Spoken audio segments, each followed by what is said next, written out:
It's the young old man again. Welcome to the Dragon's Den. Today I wanted to talk about language, the importance of language, and how we use it. You know, we have to be honest and empowering with our language if we're going to be moving forward as a species. I don't care what language you speak. Most languages have their inherent, negatives and positives, and they're uplifting to their specific cultures. What I'm going to mostly focus on is, English is spoken in America, particularly because that's the culture I come from, that's the culture I know best, and the language I know best. Um, and it's not used very honest and empowering because it's not an honest and empowering language. The people that it comes from are not honest and empowering people. So, but that doesn't mean it can't be used in an honest and empowering way. And indeed, as history has shown, has been used very effectively as an honest and empowering language. But most people who use it in an honest and empowering way are killed, murdered by the system that is not honest and empowering in the first place. That's the rub. You have to be brave in our day and age, especially to use language in an honest and empowering way. And bravery is not something that's rewarded truthfully in our society. Look at those who use the truth and are honest and empowering in their language, and look at how they're treated, you know. But, I figure we need to be honest and empowering in the way we use language. So, language. What is language? It's communication, right?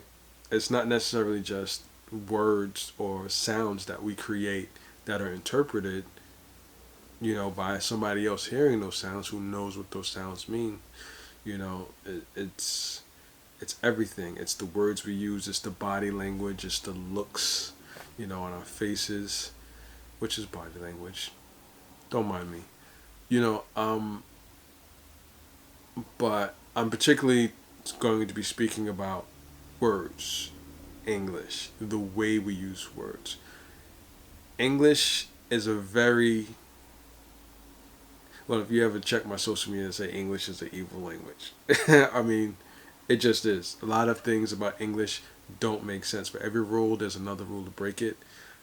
So yeah, it's crazy, and I know from experience, I know a lot of people who English is their second language, the third or fourth language, and it is by far the hardest language to learn if your native language is not English. And I completely and wholeheartedly understand that. I'm in agreement with it. I've learned little bits and pieces of other languages. I love language. I love other languages. I've studied a little bit of other languages, and so I'm familiar with languages. Love languages. But English is the one I know best. I'm American. You can. I already know. So like I don't need to be ripped apart for that. It's not my fault, right? Um, was actually pretty fluent in Swahili when I was a kid. When my father put us in a Afrocentric school, and Swahili was a requirement, and we actually spoke Swahili pretty fluently. But when that school folded, my father didn't make sure we kept up with it, and so lost it.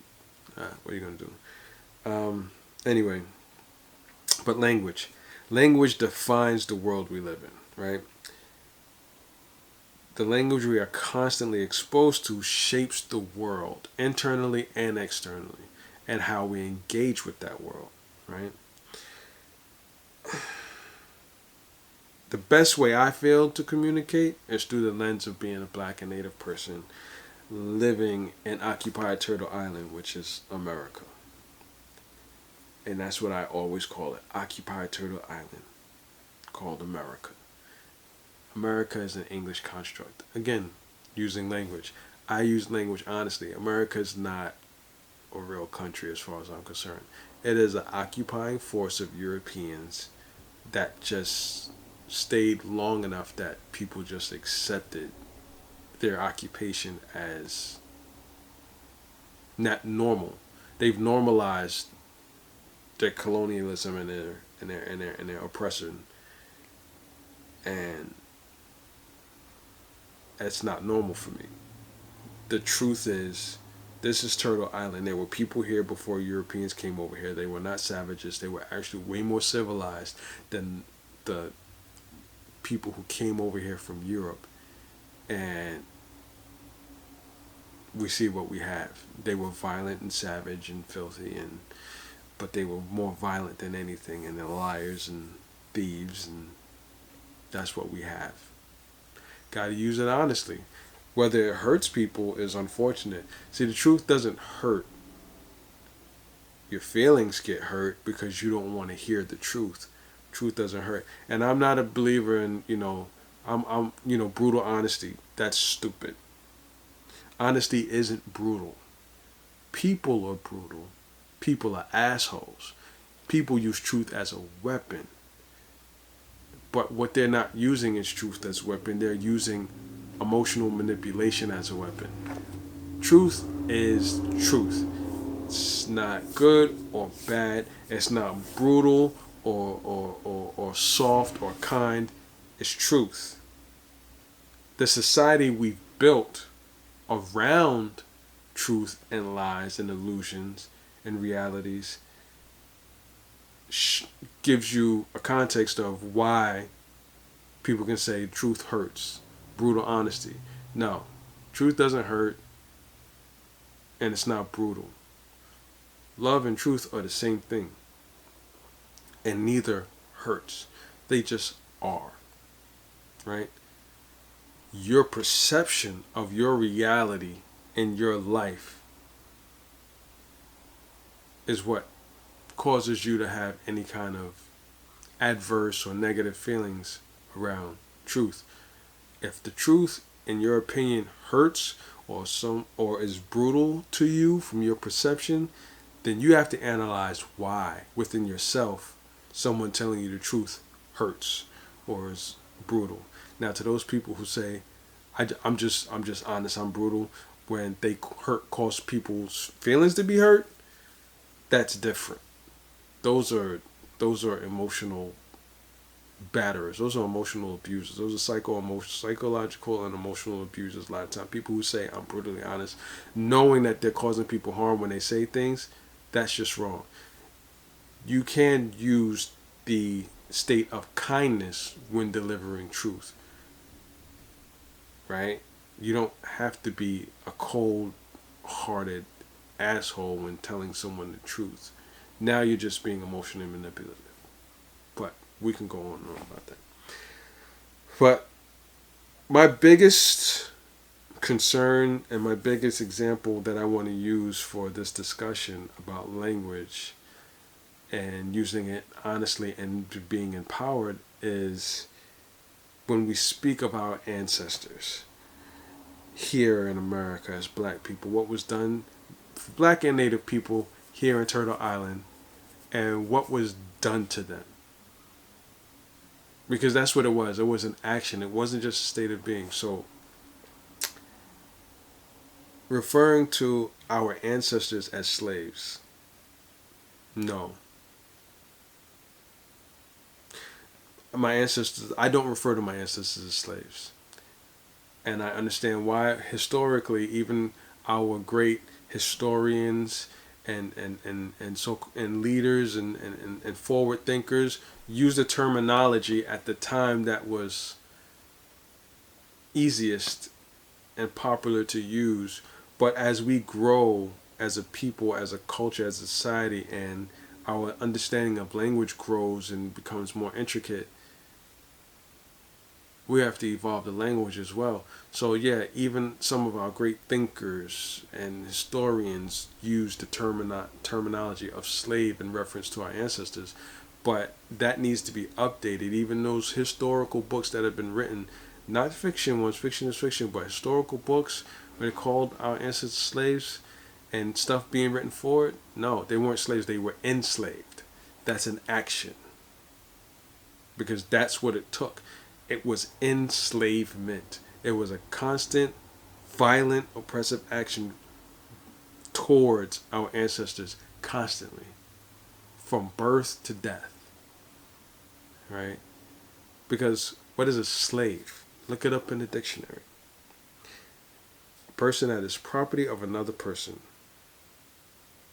A person that is property of another person. That's a basic dictionary definition. Look up any dictionary. Our people were never property. There's too many of our ancestors who fought against being enslaved for the term slave to be anything truthful, right? No one's born a slave. Now, in other cultures, prior to the creation of America and the enslavement system that was instituted here based on genetics, slavery existed in other cultures for the most part, right? But it was among people who looked like themselves, mostly. And it was a social status. It was the lowest rung of a social status, a slave was, right? Complete servant class. But you could work your way out of that. You could buy your way out of that. You can work. It was standard. What was created here in America used that as a basis, as a foundation, but they completely, what's the word I'm looking for? Just degraded the idea of what it was. They made it from a social class to a brutal system against one people.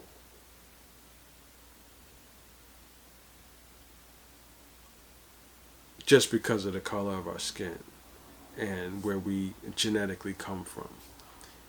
So, my ancestors weren't slaves. And Europeans took advantage of the social system of slavery being, a part of the social class, social cultural class being the lowest, and they're coming over here and then morphing it into something evil. Because the brutal enslavement that America created was not the slavery that was around the world. It just really wasn't. Of course, you're gonna have evil people everywhere, no matter what, who do mean things, who do evil things, mean things, and are gonna be brutal. But culturally, socially, no. This was unique here in America. What Europeans did here to Native and African peoples, never done anywhere else. So, I don't refer to my ancestors as slaves. I correct people when I can, when I have discussions.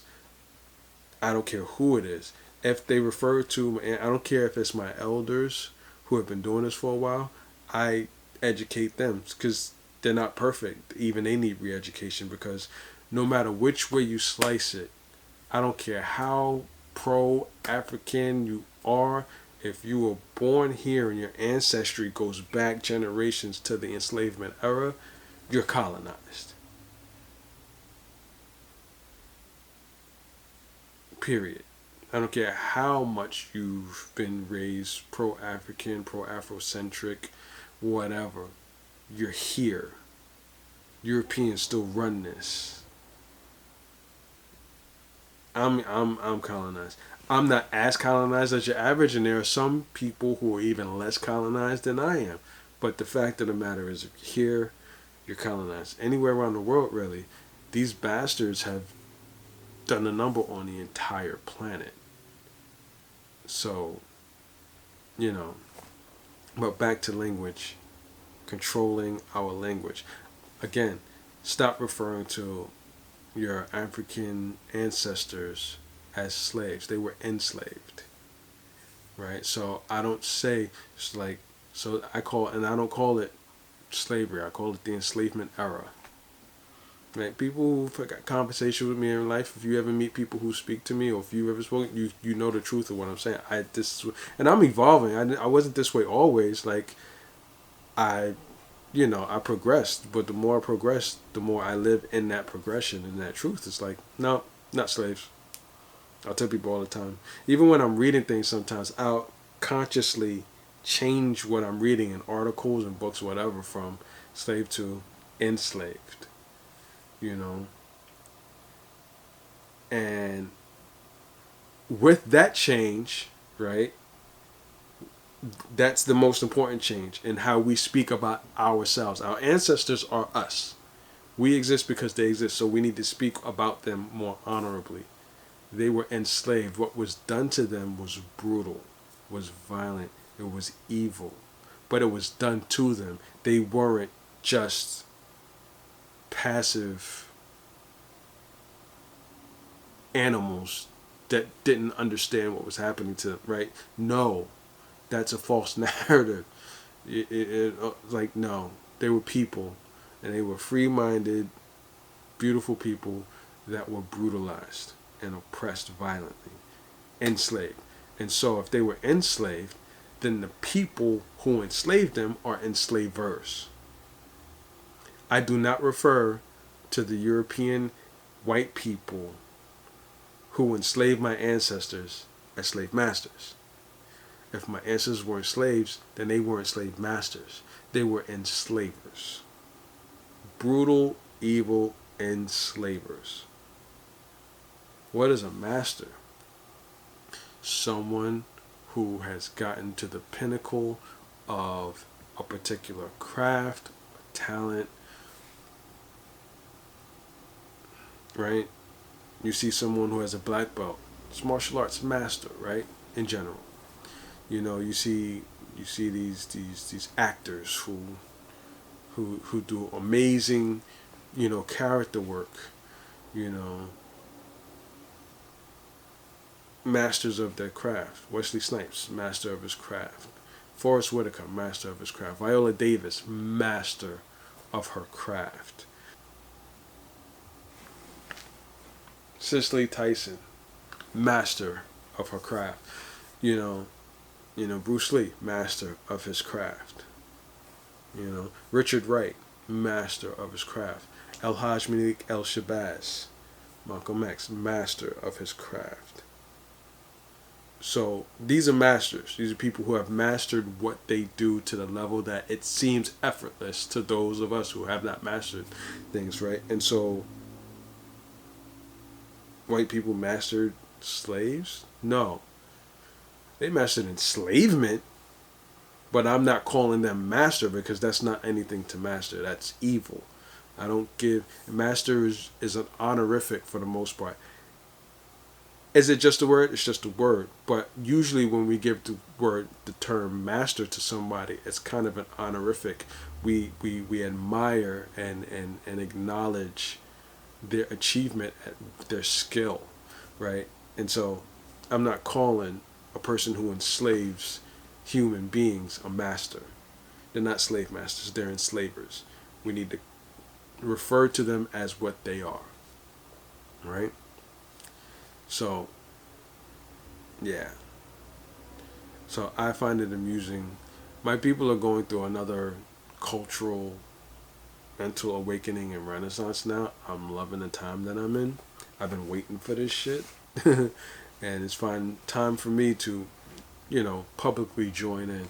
Like on social media, if you know me, you know me, and if you don't know me, you can go check my stuff. I've been vocal about this forever, and if you ever meet anybody who does know, who has shared time with me in real life, I've been this my whole life. So, whatever.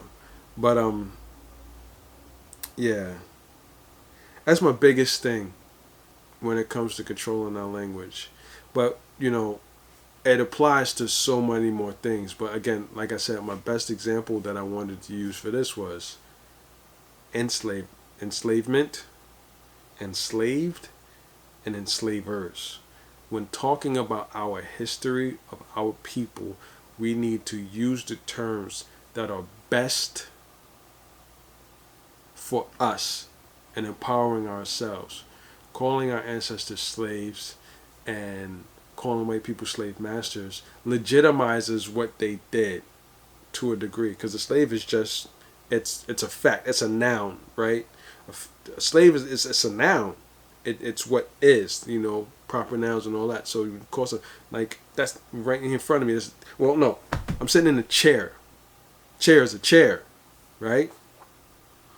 It's an indisputable fact, right? When you're talking about nouns, you're talking about things that are a mirror, this camera, this is a phone. It's not really a phone. It's actually a small mini freaking supercomputer in my hand, right? You know, these lights, nouns, they're solidified. Slave is a noun, solidified. You don't think beyond. That's what they are. Slave master, you don't think beyond. That's what they are. They mastered over us.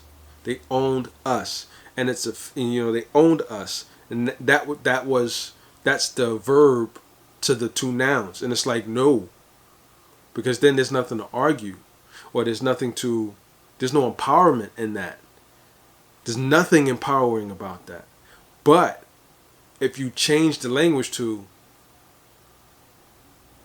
my people were enslaved by enslaving Europeans, oh, now there's something empowering, because that means, well, if they were enslaved, that's an action, constant action that had to be taken to keep us there, which means what? We were always resisting and fighting against enslavement. Doesn't sound like it's a big change, but it is. When you use verb words, verbs are action words. It makes your mind go to action. This is why they teach the way they teach. When you use nouns, it's fact. Don't think beyond that. It's verbs are action. Your mind is actively thinking about, well, what does that mean? It's not, okay, why would, and then you think it's like, okay, and it makes you question. And for us, our people, our children, they need to think beyond slave master, slavery. No. Enslaved, enslavers, enslavement. And then the question is why?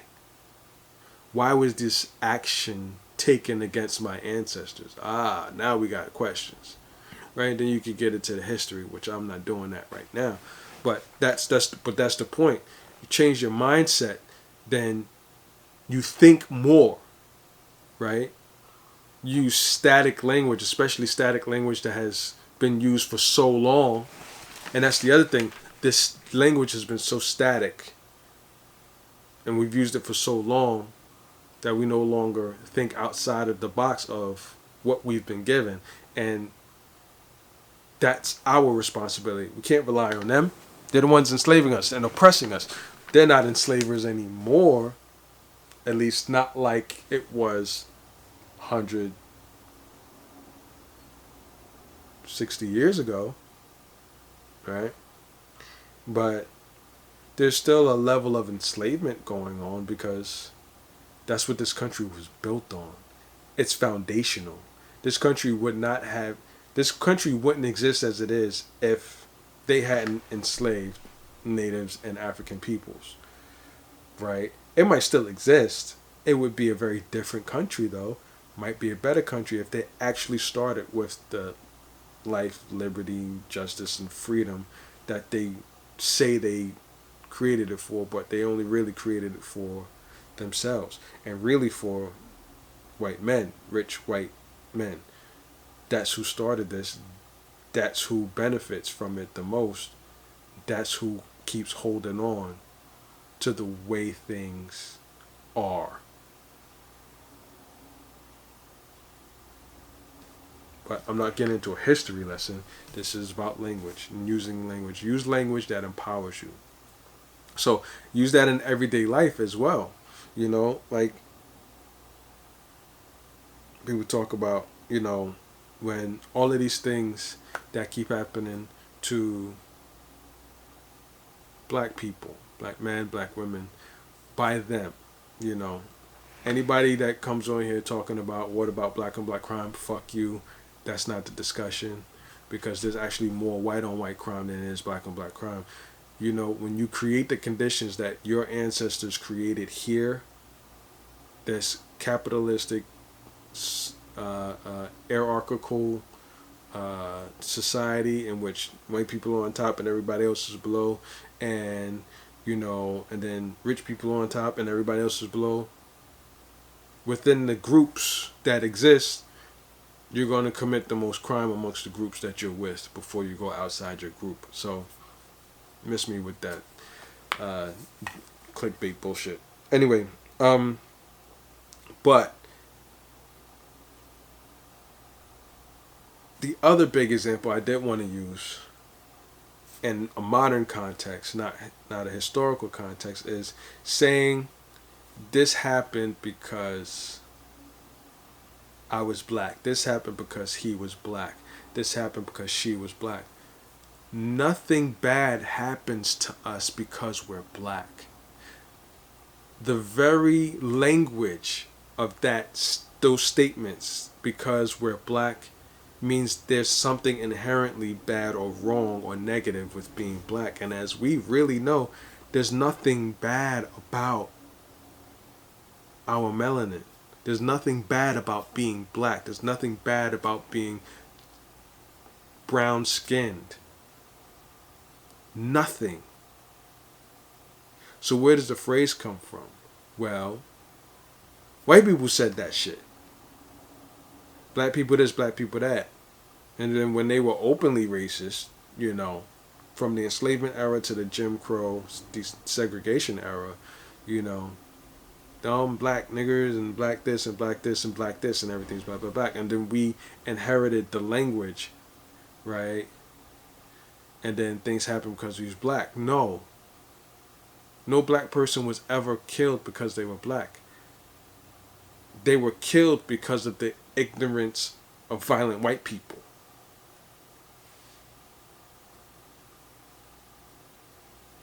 And the reason why we use a lot of the language that we use is because it's simplistic. It's easy. There's a lot of shortcuts in English, right?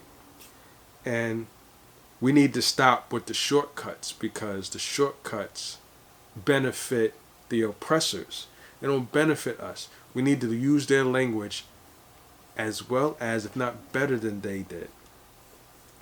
Why was Al-Hajj Malik El-Shabazz and Martin Luther King Jr. and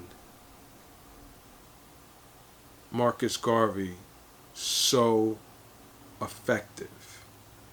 Because they mastered the language better than the oppressors that they got the language from.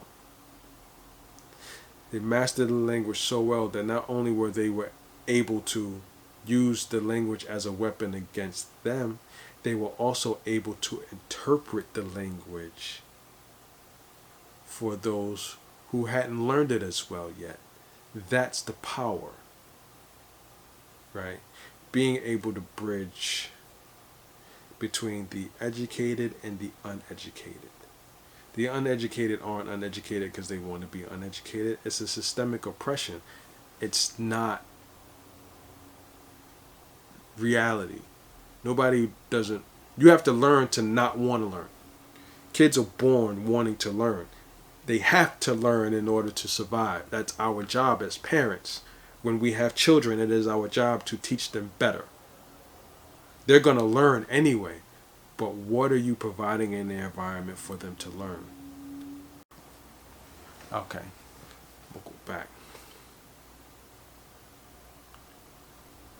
What was I saying? Oh. Most cultures outside of Europe are positive energy based, communal based, and stem from a place of abundance rather than scarcity, right? And so when evil does arise in whatever forms, culturally, socially, it doesn't go that far, because culturally, socially, evil is not the basis. Evil is a negative based thing, not a positive based thing. It's a scarcity based thing and an individual based thing. It's not a communal based thing. So if you have a culture like the whole group is mostly communal, positive energy, and abundance. And then you have some within that culture, unfortunately, who have a mindset of scarcity and negativity, and they grow up with evil intentions. They may get to be a ruler status or something, whatever, but the culture itself is going to self correct that person out of the culture eventually, because that's not who they are as a people. Europeans, negative based. They they and they don't come they haven't developed their culture from a place of abundance. They've developed their culture from a place of scarcity.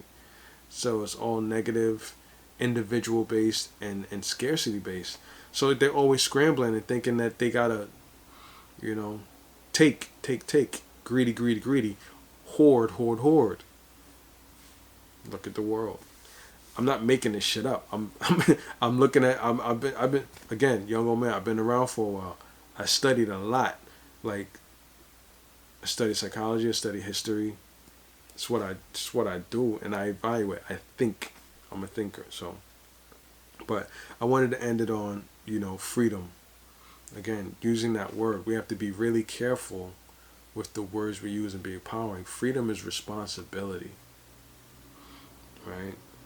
It's taking care of what needs to be taken care of so that you can have what you want to have and do what you want to do. But without handling your responsibilities, you're a slave to the system. So that's it. So, that's this show. Be positive and empowering with your language. Retrain yourself first with what you've already learned about your history and your people and yourself, and then move forward with that.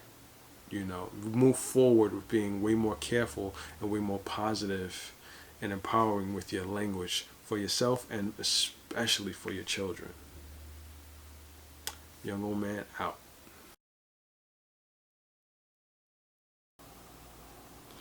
All right. This is an addition to the language video. And talking about the difference between language and history, also on TikTok, I saw this video of this lady.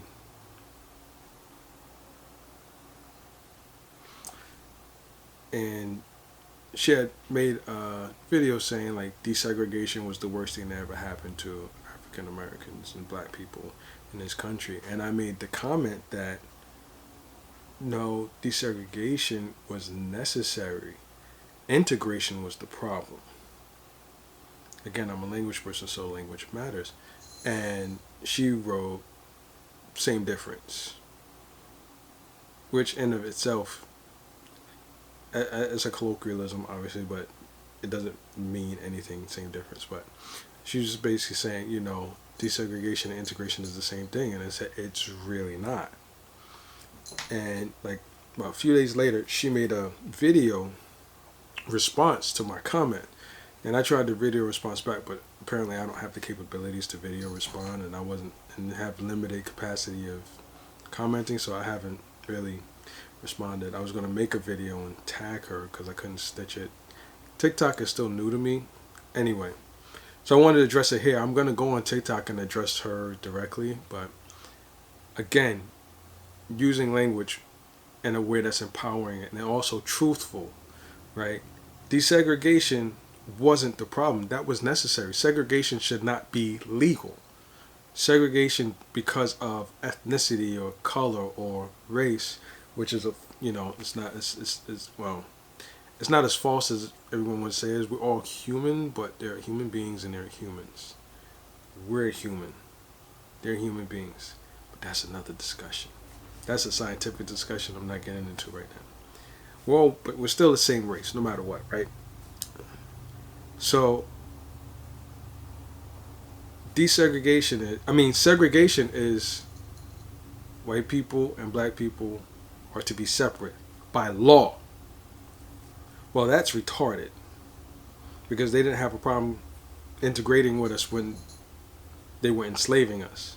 It's only when we demanded our freedom and fought for our freedom and gained our freedom where they was like, okay, well, you can be free, but be over there. The only time they want us near them is when they're in complete control and we're serving them. So, and ironically, in a lot of ways, it was a lot of our entertainers who did a lot of the fighting on the front lines. You had our political leaders, of course, and then all of their backers and the everyday citizens who backed them. But a lot of the work back then during that civil rights era, 50s going all the way into from 50, from well, really since the end of the civil rights era is basically from the end of slavery up until 1965, right? The whole Jim Crow era and Reconstruction and Jim Crow era. But so segregation is legal by ethnicity, by white, between white and black, right? Separation between all of the cultures by law. But we're all citizens, so that's a retarded. Those are retarded laws, and it was plural laws because you have federal law, and then you have laws of each state. That's what really complicates so many things, which is why when we fought, civil rights, civil rights, civil rights, and then segregation was made outlawed. We got desegregation. You cannot separate people no matter what color they are, what class they are, what anything, ethnicity or no matter what anything are, simply because of what they are. Everyone's a citizen. Everyone can go where they want to, when they want to, how they want to. Now, white people, of course, did not like this because they created this social mentality that they're superior and that they're different and that they're better, which was all projection, to be perfectly honest, because they're filthy, savage creatures, and they projected their savagery onto us. But that's another story. Bottom line is, we got segregation outlawed, desegregation. We can go where we want, live where we want, live how we want without having to worry about being interfered by them. Now, what people got confused was saying that integration and desegregation are the same thing. They're not. Integration is to integrate, to mix. The goal of desegregation wasn't to mix. Yes, we were fighting to go to lunch counters and to go to stores, but it wasn't to mix with white people. It was to go where we wanted without having to go, or not just go, because we could go in those stores, but we had to go in the back door. If we went to theaters or whatever, there was a section just for us. We had to go through a back door or a side door. No, we want to be able to walk through the front door of any store, any theater, any restaurant, any place, be served without disrespect. Go where we want, be tended to with respect, and not violated. That's what desegregation was about. People took the fact that white people violently held all of the good stuff in their areas and in their part of the culture and societies, so that when we were allowed to go, well, not allowed, but free now to go to wherever we wanted because of desegregation, we want to live where they live. We want to go where they go. It wasn't to mix with white. It wasn't to integrate with white people. It was just to have the freedom to go where we wanted to go and to have the best things we could possibly have, no matter what. White people were hoarding the best things, and now they couldn't, or not as easily as they used to. That's what desegregation was. Integration is, we want to be with you all the time, everywhere. It's like, no. But integration was a natural, unfortunately, it was a kind of a natural progression from desegregation. But it's not the same thing. Black people could have kept all of the businesses and all of the land and all of the things that we had under segregation. We had more community and more businesses and more land under segregation than after. So I understand the point. But don't get it confused. We could have kept all of that even after desegregation. We sold ourselves out to integrate into their spaces once segregation was made illegal. We can't put that on them. Some of it we can. We know how they attack us whenever we're doing good in any spaces. That was part of the reason why they gave up the fight for segregation in the first place, because we were thriving. They said, yeah, no, we need to just let them mix with us because then we can continue to control them. So, desegregation actually was the worst thing from a certain point of view, but it was necessary. So, since desegregation was necessary, that in of itself was not the worst thing. The worst thing was integrating. Because I know of a lot of different stories and a lot of different places where, a lot of black cultures and towns and communities had all of their own stuff and they were giving it up to integrate with where white people were. That was the problem, and that's the worst thing, is that black people did not hold on to the pride of community of what we built under segregation. We saw what we built under segregation somehow as a negative because of how white people treated us. But it wasn't. We made positive out of their negative. But we couldn't have that negative hanging over us all the time. So that's what the fight with the civil rights and desegregation was about. It was about you not forcing us where we need to build our own. We just need to do it ourselves without you telling us we have to be over here and being able to be freely go where we want to go without any lawful violence from you guys when we don't stay where we're supposed to stay. That had to go. So desegregation wasn't the worst thing. It was a necessary thing that had to go. It was necessary for desegregation. The problem was integration. It's a very important distinction. And for most people, it's like, oh, that's just, you just nitpicking it. No, it's not nitpicking. This is why we have such troubles with law and with finance, because it's all written out in language. And if you don't use the language properly, and the way that they use it, and the way in which they've codified it, you're always going to be lost. And you're always going to be enslaved because they created the game, they created the rules of the game, and if you don't learn the rules the way in which they wrote them, you got a problem. That's why we were able to,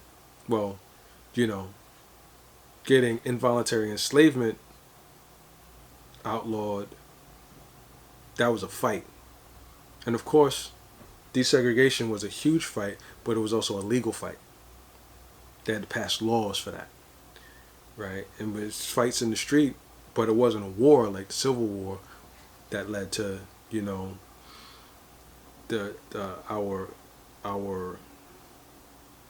our freedom,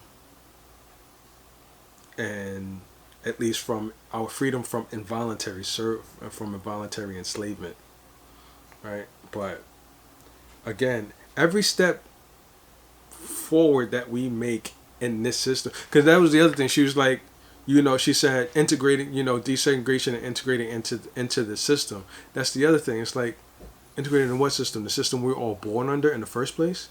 Like, we're all born into the system. So we're already integrated into it. Now it's about how are we integrating it, and how are we going to decide and choose how we're integrated within it. We're already in the system, right? We were already born. Our parents and our grandparents, great grandparents, were born into this controlling, enslaving system, and they fought to improve things so that we could sit here and talk about what they did on here and in social media and debate. And it's not a debate. There is difference if you use the language the way it's supposed to be used. Desegregation and integration are not the same thing. They're related, but they're not the same thing. We could have kept and fought to keep everything that we had, but too many of us abandoned what we had and built as a community to integrate, instead of staying where we were and taking care of what we had and circulating our dollars amongst ourselves. But we unfortunately we made a connection between what we built and the negative aspects of segregation, so that when segregation was gone, we threw away we threw away the baby with the bathwater, for lack of a better term, right? We wanted to keep the baby, which was everything we built, our community, but get rid of the dirty bathwater, which was segregation. Get that shit out of here. And then we refill with some good water of, now we're free to roam where we want, but still have what we have. But we flushed the baby away. We threw the baby away with the water too. So that's not on them, that's on us. And I know she's saying it was the worst thing that happened to her, so it's on us. But still, like I said, the language we use matters so much. It really does. But on to other stuff.